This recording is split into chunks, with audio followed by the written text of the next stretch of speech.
সাথে যোগাযোগ না করলে হচ্ছে না, এরকম কোনো বিষয় এখনো পর্যন্ত হয় নাই, কারণ আইনে ওইটা হওয়ার সুযোগ নেই। আইনে স্পেসিফিক্যালি বলা আছে যে বোর্ড অনুমোদন করতে হবে। সুতরাং বোর্ড অনুমোদন না করলে বোর্ডের চেয়ারম্যানকে এই ক্ষমতা দেওয়া হয়নি, বোর্ডের মেজরিটি মেম্বারদেরকেও এই ক্ষমতা দেওয়া হয়নি। বলা আছে যে বোর্ড অনুমোদন করতে হবে। সুতরাং বোর্ড যতক্ষণ গঠন না হচ্ছে ততক্ষণ এটা করার কোনো সুযোগ নাই। এখন যেগুলি দেওয়া হচ্ছে সেগুলি হচ্ছে আগের বোর্ড যেগুলি অনুমোদন করে দিয়েছে 2024-এর ডিসেম্বর পর্যন্ত তারা অনুমোদন করে দিয়েছে, কিন্তু আমরা দিব কোথা থেকে? সেখানে 6,400 কোটি টাকা ঘাটতি। যেখানে 6,400 কোটি টাকা ঘাটতি 2021-এর লোকজন যারা রিটায়ার করেছে তাদেরকে আমরা দিতে পারছি না।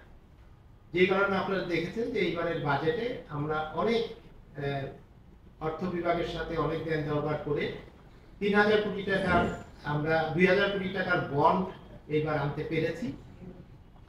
আমরা আশা করছি যে আগামীতে আরো কয়েক হাজার কোটি টাকার বন্ড আনতে পারবো, 2 থেকে 3,000 কোটি টাকা।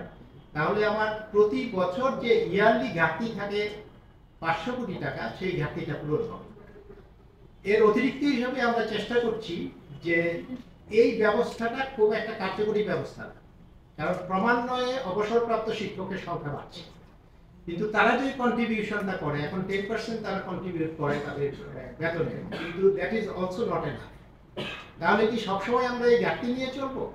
সেই জন্য আমরা এটাকে পেনশন স্কিমের আওতায় তাদেরকে নিয়ে আসতে চাচ্ছি। আমাদের যে সার্বজনীন পেনশন প্রক্রিয়া আছে সেটার মধ্যে নিয়ে আসতে চাচ্ছি, কিন্তু যাদের চাকরি 10 বছর মিনিমাম 10 বছর আছে তারাও এটার আওতায় আসতে পারবে। বাকিদেরকে আমাদেরকে টানতে হবে আগামী 10 বছর। যারা পেনশনের আওতায় আসবে তাদের জন্য দুটি সুবিধা আমরা ব্যবস্থা করছি। একটা হচ্ছে উনি রিটায়ারমেন্টে যাওয়ার সাথে সাথে 30% উনি ক্যাশ পেয়ে যাবেন একসাথে। রিটায়ারমেন্টের পরে অনেকের অনেক কাজ থাকে, কেউ হজে যায়, কেউ বাড়ি ঘরের কাজ করায়, সেই জন্য 30% থাকে।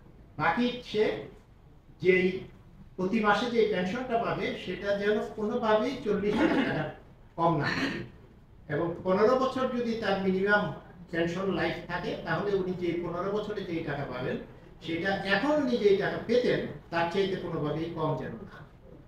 এগুলি হচ্ছে ক্রাইটেরিয়া। আরেকটা যেটা আমরা এডিশনালি দিচ্ছি সেটা হচ্ছে তাদেরকে একটা হেলথ ইন্স্যুরেন্সের আওতায় নিয়ে আসে। যেহেতু রিটায়ারমেন্টের পর অনেকেই বেশিরভাবে সিক থাকে, সেই জন্য তাদেরকে আমরা হেলথ ইন্স্যুরেন্সের আওতায় নিয়ে আসতে চাচ্ছি। ক্যারিকুলামের বিষয়ে যেটা বলেছিলেন সেটা স্যার আরো সুন্দরভাবে বলবেন। কারিকুলামের বিষয়ে আমরা খুব যৌক্তিক কারণে গত বছর যে